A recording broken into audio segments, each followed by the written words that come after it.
La volonté de Disney était effectivement de ne pas mettre une vedette animée en avant. Cela permettait un renouveau perpétuel, chaque œuvre étant indépendante, le seul point commun étant l'esthétique et la musique. Toutefois, certains personnages deviendront des légendes et c'est le cas du célèbre Donald. Bon, Donald aurait donc fait ses débuts dans un Silly Symphony. Eh oui, dans La Petite Poule Avisée en juin 1934. Et il arrive avec un look très particulier.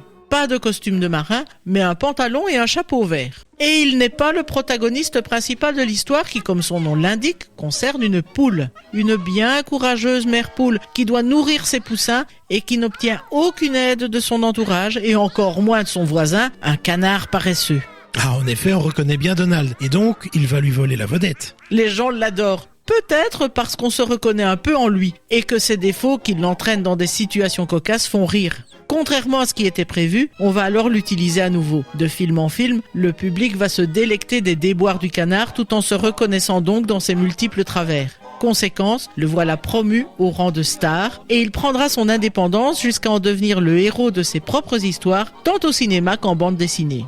Oui, on voit que l'aventure de la série des Silly Symphonies est partie pour durer. Combien de temps durera-t-elle justement ? Ces cartoons musicaux vont continuer pendant une dizaine d'années et seront abandonnés en 1939 lorsque Disney a commencé à se lancer dans les longs métrages.